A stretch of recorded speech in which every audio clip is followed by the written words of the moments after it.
जय श्री राम। मैं Krishna Kotliya, insurance and financial consultant and informative. आज की वीडियो में बचत के नियम के ऊपर बात करेंगे। ये एक सीरीज रहेगी 3 वीडियो की। तो आज फर्स्ट पार्ट पर बात करेंगे।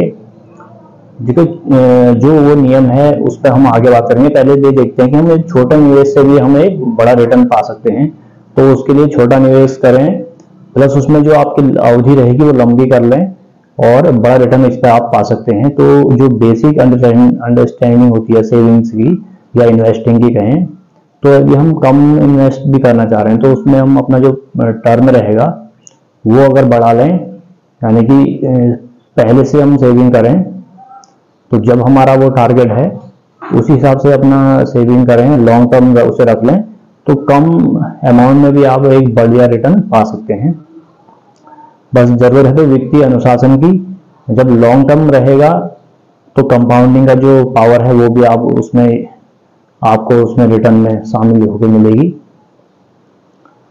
तो हमेशा कोशिश करें कि जो फ्यूचर फोकस हैं उन लोगों की श्रेणी में आए, यानी कि जो फ्यूचर फोकस जो लोग होते हैं वो पहले बचत करते हैं, उसके बाद जो बचता है उसे खर्च करते हैं। तो प्रेजेंट फोकस पे ना आए, जो पहले खर्च करते हैं अगर हो सका तो बचत करते हैं, यानी कि कुछ बचा तो बचत करेंगे। यानी अधिकतर उस केस में बचत करने को, बचत का जो नियम है वो है income minus saving equal too expensive.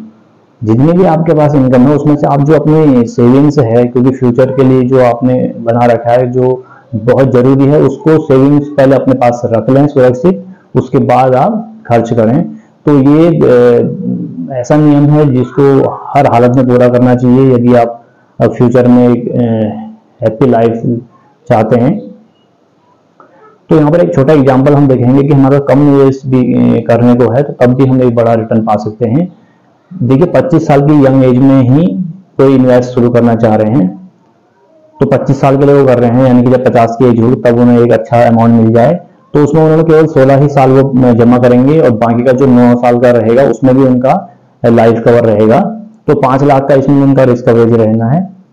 तो इस हिसाब से जो उनका एज के अकॉर्डिंग जो उनकी किस्त आई 2100 रुपये महीना, मात्र 2100 रुपये महीना, 16 ही साल वो जमा करेंगे और 25 साल में उन्हें 13 लाख रुपए मिल रहे हैं। तो एक कम अमाउंट में भी आप वो एक बड़ा रिटर्न पा सकते हैं जो कि 13 लाख रुपए बन रहा है। और अभी हम इससे भी कम मान के चलें 1100 रुपये महीना, यदि इसी एज में और इसी पॉलिसी टर्म में वो जमा कर रहे हैं 16 साल तक और 25वें साल में, तब भी उन्हें 6.5 लाख रुपए का एक अच्छा अमाउंट मिल जा रहा है। कम अमाउंट वो इन्वेस्ट कर रहे हैं तो तब भी उन्हें ये मिल जा रहा है। तो इस तरीके से आप एक अच्छी सेविंग्स कर सकते हैं। तो इन नियमों का पालन जरूर करें, ये जो बचत के नियम हैं।